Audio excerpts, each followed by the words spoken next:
அண்மை செய்தி. வைகோ தலைமையில் தாயகத்தில் மதிமுக அவசர நிர்வாக குழு கூட்டம் கூடியிருக்கிறது.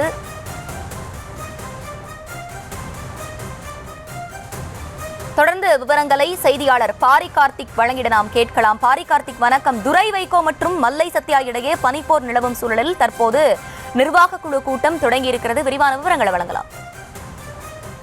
வணக்கம். மதிமுகவினுடைய நிர்வாக குழு கூட்டம் தற்போது தாயகத்தில், அந்த கட்சியினுடைய தலைமை அலுவலகமாக இருக்கக்கூடிய தாயகத்தில் நடைபெற்று வருகிறது.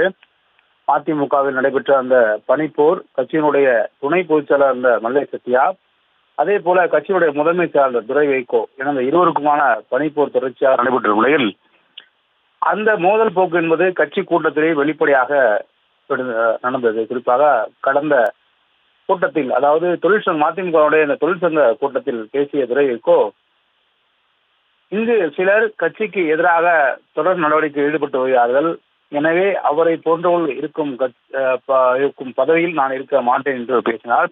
தொடர்ச்சியாக இது தொடர்பாகவும் நேற்று அறிக்கையும் வெளியிட்டார்.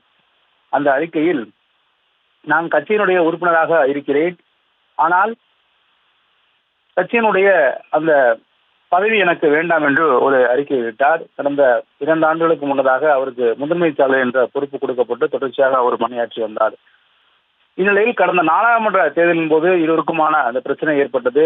யாருக்கு முன்னுரிமை என்ற அடிப்படையில் அந்த பிரச்சனை ஏற்பட்டது.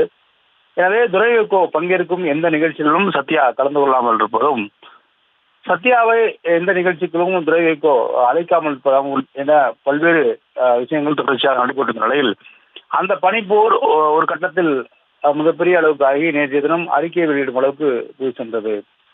இந்நிலையில் இந்த கட்சியில் இருவரையும் அழைத்து பேசி ஒரு முடிவெடுப்பதற்காக அந்த கட்சியினுடைய பொதுச்செயலாளர் வைகோ அழைப்பின் பேரில் இன்றைய தினம் 100க்கும் மேற்பட்ட அந்த கட்சியினுடைய நிர்வாக குழு கூட்டம் தாயகத்தில் நடைபெற்று வருகிறது.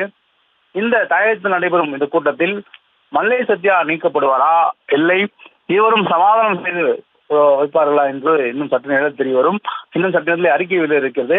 இந்த அறிக்கையின் அடிப்படையிலே இந்த நிர்வாக குழு இருவரும் முழுமையாக பேசி அதன் பிறகு அறிக்கை வெளியிட்டு அந்த அறிக்கையின் அடிப்படையில் தற்போது தகவல் வரும்.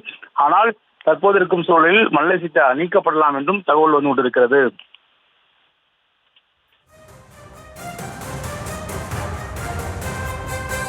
விவரங்களை வழங்கியமைக்கு நன்றி பாரி கார்த்திக்.